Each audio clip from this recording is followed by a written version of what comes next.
Good afternoon. Welcome back to the San Donato Cath Lab.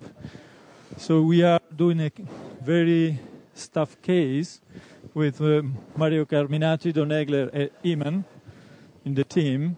He's a 55-year-old guy with a history of correct transposition, congenital transposition and VSD, that underwent a surgical correction of the VSD.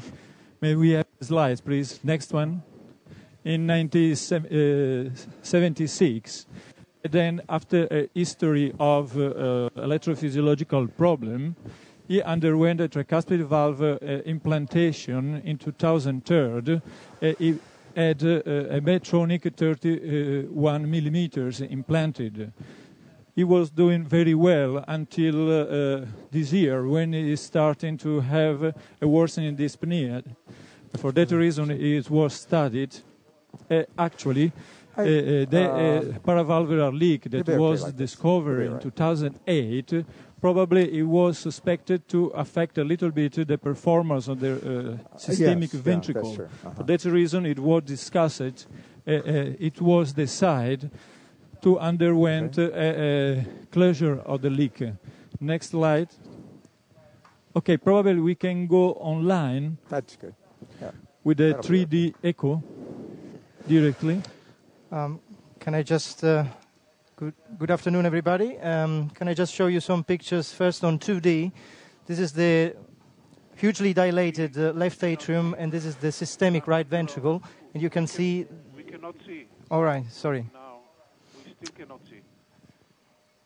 Can you get the echo images? This is Carmelo Cidiacono speaking. Can you hear me? Let's just enlarge the echo pictures, please.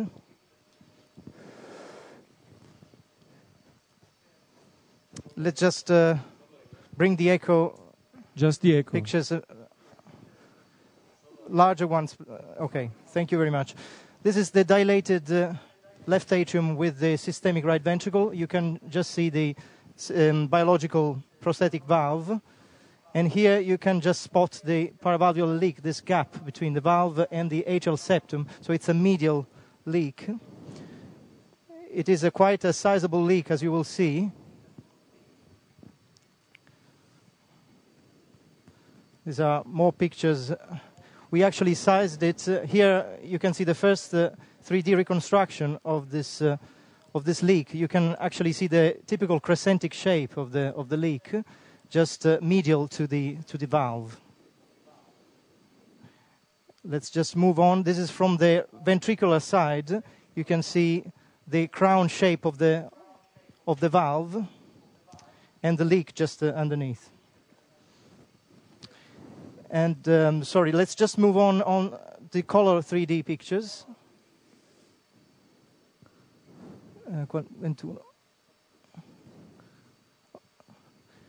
Okay, so you can nicely see the color through the leak.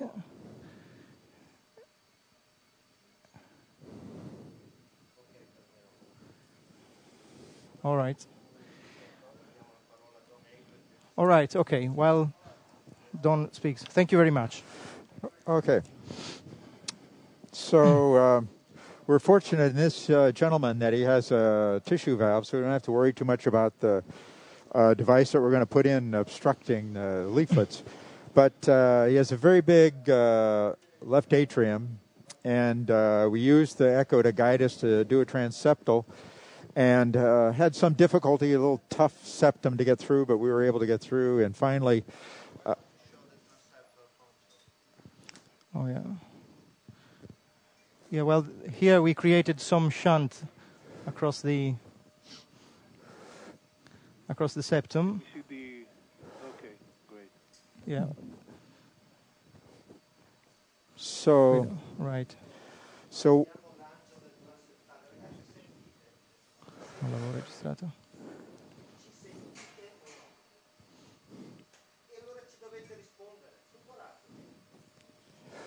There. Okay. So here's here's the transeptal, and an injection of contrast. Actually, we popped off the first time, and then we were able to get into the left atrium Don, again. We cannot see the echo pictures. We just see The angio. Yeah, well, okay, so eventually we crossed here. We have an extra stiff wire where the septum's quite thick, so we advanced this is a 14 French dilator that we put through initially. And then we're able to exchange this with an Agilis sheath. And here you see in the angio the Agilis sheath coursing over the wire into the left atrium. So we don't see in any angio. We just see fluoro. So then we took the Agilis sheath and positioned in a 7 French coronary guide catheter, multi-purpose, 100 centimeters long. Okay, sure. Okay. And so then here you can see we've advanced. We were able to get through this fairly large defect a number of times. Finally got a wire to pop up the aorta, and then we're able to snare this wire and bring that out through the femoral artery here in the left groin. And then we were able to pull this nicely here. This is an 8 French shuttle sheath then that we've exchanged this all out with. And we chose the 8 French shuttle so that we could leave the wire in place while we deliver our device.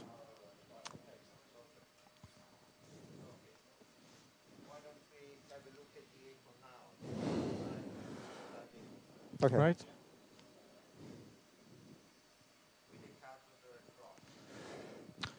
Yeah.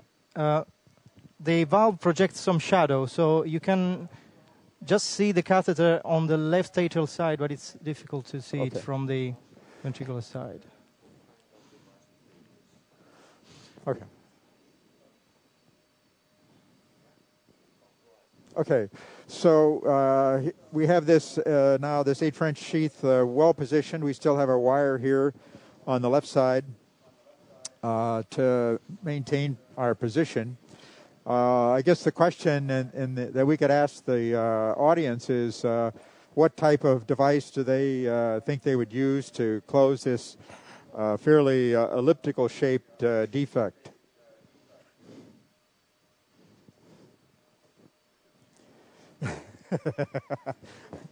Any suggestions from the audience? Everyone is asleep, I think. Shaq is coming up. There are a lot of, you're going to have a lot of ideas in a second. I see at least 4 ideas, so bear with us. We have our own idea. All right.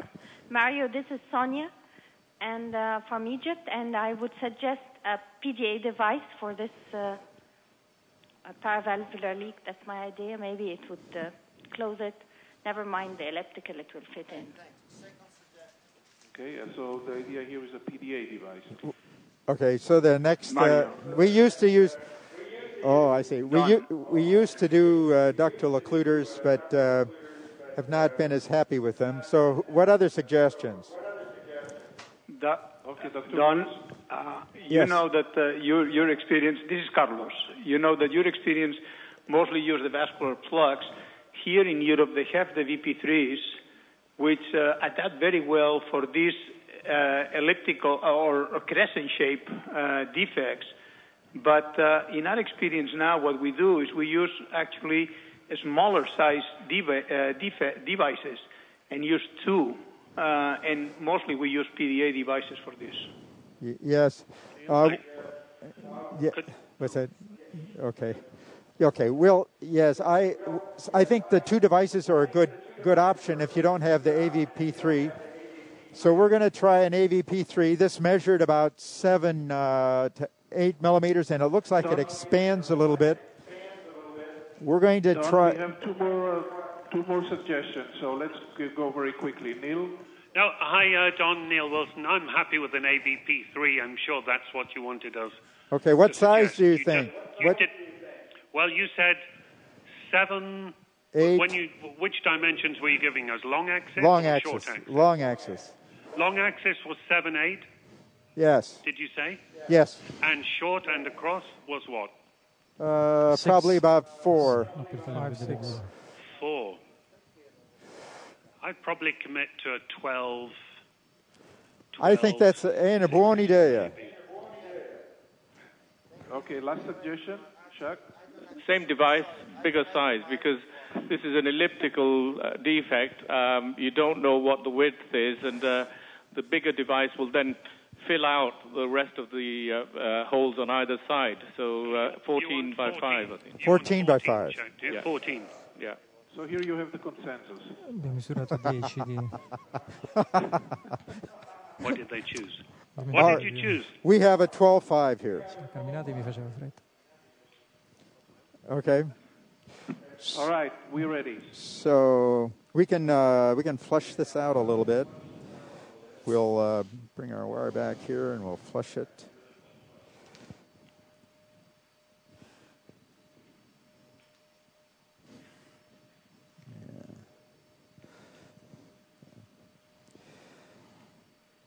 And where's the wire? Oh, we have to.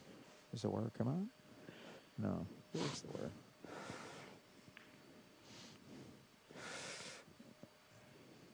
Does it come out there?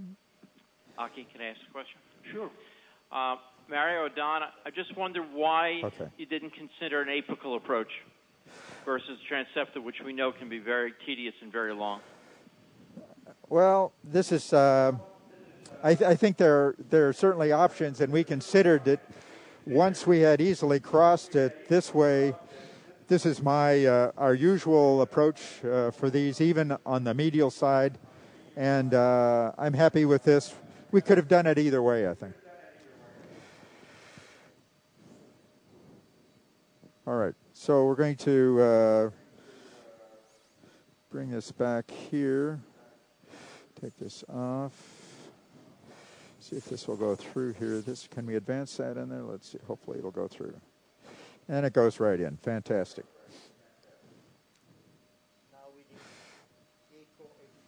Wait a minute. Okay, let's see a second. Let's see where we're at here. We can take this off here. Okay. Okay, so we have the device coming up here now. And we can show this coming up.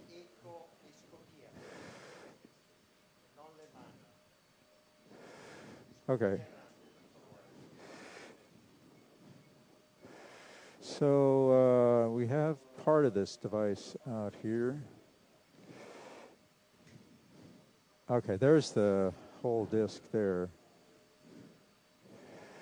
And we're going to bring this back to the... And I think that's, well... Do we still see it on the echo? It looks pretty good there? Or, oh, well, or did we I can pull see you through? just approaching the leak. Yeah, and I can see you just approaching the leak, and now the proximal disc is deployed, and you can spot it just beside the valve there. Let's see, we can move it there.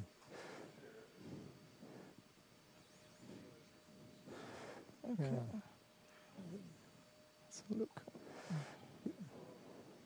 Oh, sorry. Yeah. We can. We need to.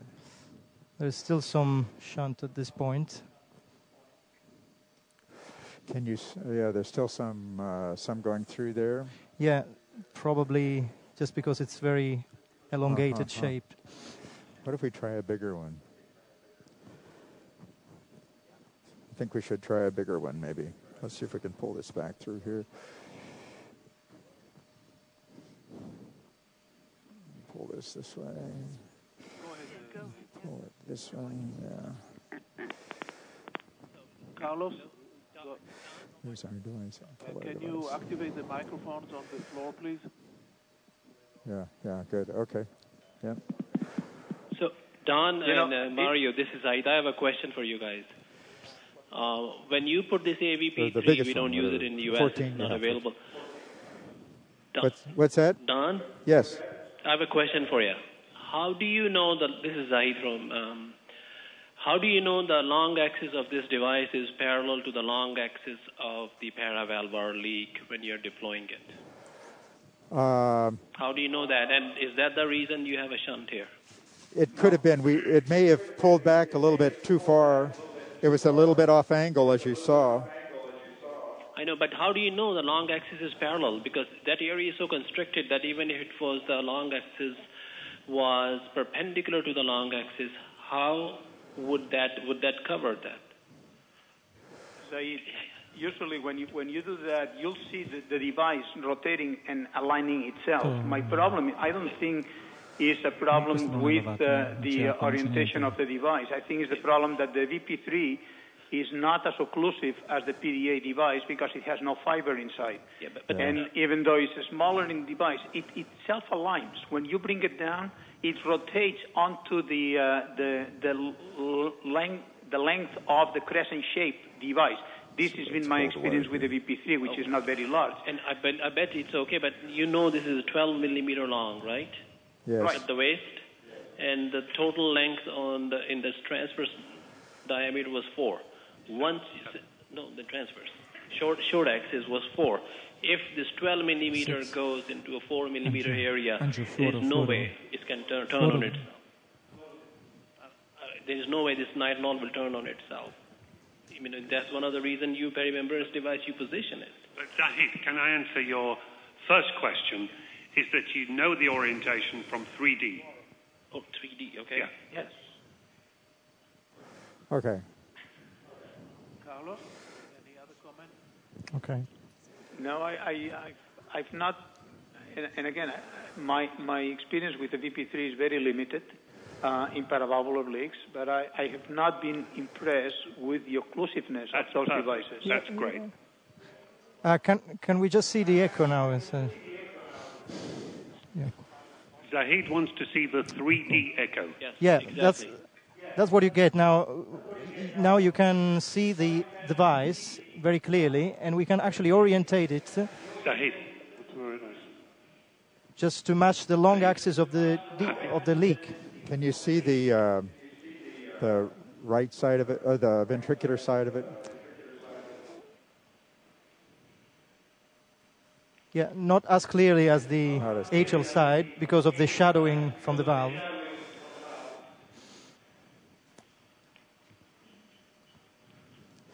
But what I can see now is 2 discs. Yeah. Pull through. Mm-hmm. Oh, yeah. Right. Okay.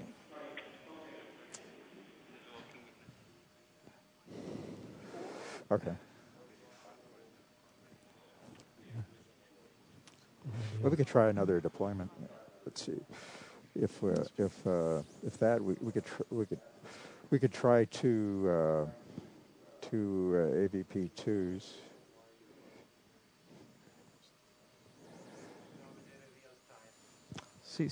We are in real time now. I think it pulls back into the end of the hole pretty easily. Yeah.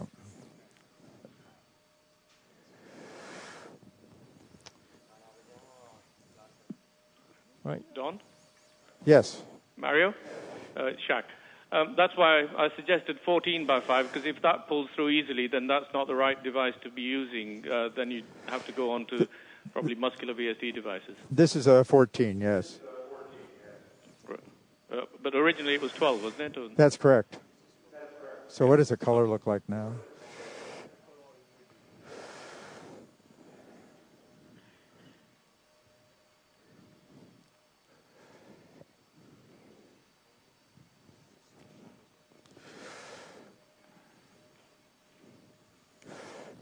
It comes back through so easily. The problem is that I don't think I can. We could put in one AVP2 and then put another one in on top of that. but we may have to have them come back in order for us to switch into a different guys, system. why don't we ask Neil to finish his talk, and then we'll come back to you. No, I'd rather put in okay? AVP2s. At least you could put in two 10-millimeter AVP2s, and it should fill it up. Two 12-millimeter AVP3s. Yeah. Don, yes. Why don't we go back to Neil's presentation? We'll finish then, and we'll come back to you. Does this make sense? That'll be good. We'll try to work on another system here. Okay, so why don't we go finish, Neil will finish his talk, and then we'll come back to San Donato. Okay, so we now have, we switched to AVP2s. We put in initially a 12 AVP2, and we can show the first picture of that. We left our wire in place. Mm-hmm.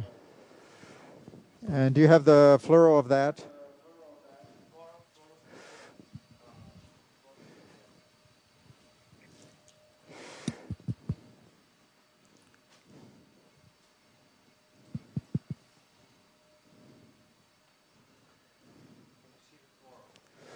Okay, so we have our actually that's both of the devices in there now. And so we put in initially a 12 AVP2 and then left our wire in place, exchanged the sheath back out over the exchange guide wire. Now we have a second 14-millimeter AVP2 in the same defect. It's extending back a little bit farther in the defect, but both of the devices appear to be quite stable. And this is the one device here, the first one. The second device is here, and they have been very stable. You can see the device on the 3D there, the larger device back. This is a fairly long hole, and this is why we had a little bit of a problem with the first one. It just wasn't quite long enough. Now with two devices in here, we have the more ventricular part of the device, the defect plugged with the first device. The second device has come back a little bit farther and is now more on the atrial side. And if we turn the color on, we can see that there's just a very mild amount of leak here. Can we have the echo on the whole screen, please? Thank you. Okay, so I can show you both devices here. Yeah, I think we can release one of them. The smaller one and the larger one here. And there's still a small amount of residual leak there. Why don't we pull our wire back first? Maybe we should do that, and then we'll... Well, if I go on 3D, I can... Yeah. So we're just going to... Can we have the microphones on the floor, please? Okay, so we'll pull this one. Hi, Don. Mario? Yes. Looks great. Looks really good. I was beginning to get worried that the live case syndrome might have been blighting you, but that looks really super. Could I just ask, the 14-millimeter device you used, what was the transverse diameter? 14 what? 14.5? 14.7? 14.5. 14.5. 14.5, okay. Now we are pulling the wire out before releasing the device. We are quite happy with the position. Okay. The wire is out.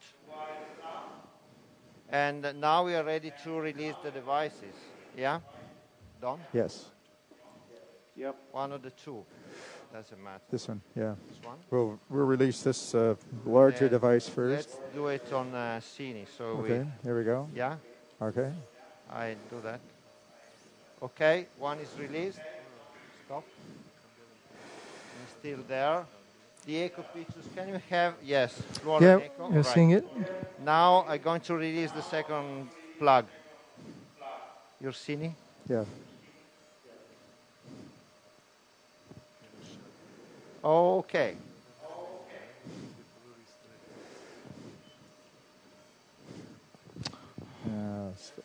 Let's have a look at. So I'm glad we have two devices in here anyway. I think that the second device has slowed down the shunt a lot. I think we would still consider this mild. Congratulations, Carlos. You were right all along. Great job, boys. Great job. Mitral paravalves are not easy. It looks very good. Okay. The end result by Doppler looks very, very good. Okay, so we are happy enough, Des? Don? Yeah, I think the second device probably is large, mostly in the ventricle, but still it's not migrating, it's looking good, and it's plugging the hole. So basically the flow that you have residual is very minimal and is mostly through the device. So I think it's a very effective closure that they did. Thank you very much, Carlos. So much.